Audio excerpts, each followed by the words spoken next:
Alright, so my name is Josh Pritchard and I'm going to be doing my presentation on recruiting student athletes. Just a brief overview of what I'll be going over today. I'll go over why I chose the topic, some questions to keep in mind during the recruiting process, the different types of athletes and the different NCAA division levels, and then go over the recruiting process and then a quick wrap up of everything that I've talked about. So my interest in this topic really stems from my love of sports. I came to Mount Union freshman year, recruited to play basketball. Unfortunately, I had a knee injury and was unable to play here at Mount Union. I was really intrigued by the recruiting process here at Mount and just throughout college athletes. And I really thought it tied into my major, which is HR management. So there are two main reasons why student athletes are not recruited. The first being they are not good enough, that they lack the talent to play at the next level, and the second being that they don't know how to advertise themselves. I know with a lot of Division I or Division II and Division III schools, you really have to get your name out there because you're not as highly recruited as Division I athlete would be. So in order to get some feedback from college coaches and club coaches, you'd want to ask them questions about yourself in order to get some answers on whether they think that you're able and good enough to play at the next level. Some sample questions would be, how good do you think I am? Just kind of getting a baseline of how good they think you are at the sport and whether they think you'd fit in at a collegiate level. The second being the different division levels, if they have suggestions on schools that you could possibly attend, whether they're smaller schools, bigger schools, depending on your athletic ability. And the last is whether they'd help you advertise, because I know a lot of high school coaches are in contact with college coaches and they have their numbers and can talk to them for you and kind of get your name out there and get the ball rolling on the recruiting process. So just some important questions to keep in mind personally. You have to think about whether this is financially doable, whether you want to invest the time and money into playing a collegiate sport, especially if you're playing at the Division II and Division III level. A lot of times you'll have to pay out of pocket. You can't get a full athletic scholarship, so it can oftentimes be costly, and you have to really take that into consideration. Also, you want to consider whether you want to go in-state or out-of-state to play sports, because I know a lot of my friends went out of state to play sports and they didn't like it because they weren't at home and they didn't have that home feeling.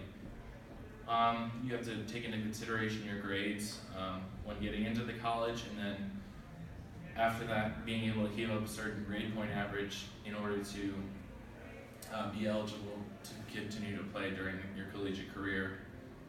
And then just kind of to think about yourself as an athlete and as an academic student on whether they think that you're good enough to continue on in the athletic career, and just kind of really think about yourself as an athlete and the potential you have. So going into the different types of athletes, there are blue chip athletes. These tend to be the higher recruited athletes. They're very highly skilled, accomplished, and very noticeable. These are often the athletes that will go to the Division I schools. They tend to be highly recruited. A lot of coaches know their names, and oftentimes these athletes are full ride material. So those are the higher up athletes that could possibly attend like the Ohio States and the bigger name universities. Then there's the yellow chip athletes. These tend to be the less skilled, less accomplished, and less visible athletes. These tend to be athletes who go to the Division II, Division III levels, and even times junior colleges. And a lot of times these athletes have to initiate the contact with college coaches because they aren't as in the scene as the higher up athletes. They have to get their name out there and become recognized by college coaches. So going through the divisions, NCAA Division I consists of 300 plus schools. It is the highest level of competition. These are where the best athletes go to continue on their athletic career, since a lot of sports require that you go to college for at least 1 year before going to the professionals. So that's where a lot of time where these athletes go. In Division I, it's a much greater time commitment than per se the other divisions, because a lot of your focus is strictly on athletics. Though you do continue your academic career, you do focus a lot of time on your athletic abilities there. And a lot of time in Division I, they get full rides. So, if they're good enough and they want you to play there, they'll give you a full ride. And this is the only division that has full ride scholarships. So going to Division II, this consists of 300 plus active members. These are oftentimes smaller sized schools. They tend to be private schools, such as Ashland, Walsh, the private, smaller schools. They tend to recruit local talent based off of the regionalization philosophy, which kind of just emphasizes winning in your region and being the best you can be in that specific region. And this division school is paid for through a lot of avenues, whether it's you can get partial athletic money, academic money, grants and loans. There aren't full rides in this division, but you can get support from the school. And then going to Division III, same as what we are here at Mount Union. It's the largest division, consisting of 450 plus schools. In this division, there are no athletic scholarships, though I feel like sometimes coaches do talk to the admissions department and can lower the cost down to make it more reasonable for you to attend these schools and play for their teams. In Division III, it's less of a time commitment than it would be in Division II or Division I. Not that you don't have to put in the time to be good in this division, but it's just less of a time commitment than the higher up divisions. And a lot of times these athletes are strictly playing for the love of the game. They are there because they love to play the sport and they want to just further their athletic career. So going over just a couple brief contact periods, there's or time periods. The contact period is where there's face-to-face interaction with the coach and the recruit. During this period, the coach can do evaluating where they can go watch them play and have any kind of contact during this period. Then there's the evaluation period where you can have face-to-face contact, but that is on campus only. And the coaches can go watch them perform athletically, but they cannot have contact with them when they're at these athletic events. And that is the evaluation period. Then there's the quiet period, where you can have face-to-face contact on campus only, but no viewing and no evaluating of the athletes. So these are just basic, college visits where the recruit will come to college and you can show them around. And then there's a dead period where there's no face-to-face contact. So basically you can just contact them via phone or email, and just kind of a time for that high school athlete to focus on their academics and sports and during their high school. It's kind of just a quiet period for them. So talking about how college coaches see recruits, obviously they see them as athletes and seeing the skills that they possess, whether or not they think they're eligible to play at the next level. They see them also academically. They have to be able to see that you can perform in the classroom and keep up a certain GPA in order to be eligible to continue playing throughout your collegiate career. They don't want to see someone who slacks off in the classroom, because a lot of times that can lead to slacking off on the field or on the court, whatever sport it may be. And then look at you as just a person, seeing your character, whether you can boost the morale of the team, and how you just kind of fit in with the team to ensure that everyone gets along and that you guys really have that team mentality. So there's many ways that coaches or recruits find prospects. A lot of times there's the in-person viewing, where coaches will go out, watch them perform, and just kind of get their name out there on the coach and the college that they're representing. Other times there's evaluations from high school coaches or club coaches who will talk to the collegiate coaches on behalf of you in order to get your name out there and to really show you what their school's all about. Coaches can read about you on media, in newspapers. They see highlights in a lot of time.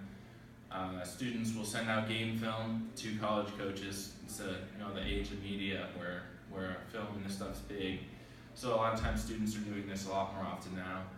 There are recommendations from other athletes. So alumni of high school may know people that are coming up through their school districts that they can recommend them to the college coaches, and they can kind of start that interest and see if they would be a good fit within their collegiate program. There are also recruiting services that some colleges use in order to kind of get the ball rolling and get noticed. And then once that first stage of recruiting happens, the college coaches will step in and finish off what else needs to be done in order to get that student to commit to your school. And lastly, like I said, with the lower level divisions, you have to really advertise yourself when you're not as highly recruited, and just get your name out there and show the coaches what you're all about. So making contact, a lot of coaches make contact through written letters, brochures, and questionnaires.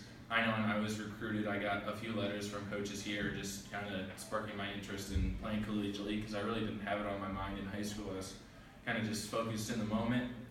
And also, the coach here at Mount Union reached out to my high school coach, and that's another way that recruiters can reach out and contact student athletes.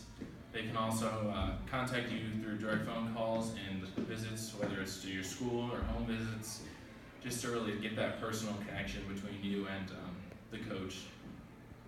And lastly, they can make contact through kind of towards the end of recruiting, invite to campus, and really show you the facilities, the school, what it's all about, and really kind of sell you on why they want you to come to their school. So in the last part is basically just the athlete committing. For Division I and Division II schools, there's the National Letter of Intent. This is a totally voluntary thing. A lot of athletes like to do it to get the kind of recognition for how hard they've worked in high school. This letter ends the recruiting process, saying to other coaches and recruiters to stop, pursuing them that they've committed to a school.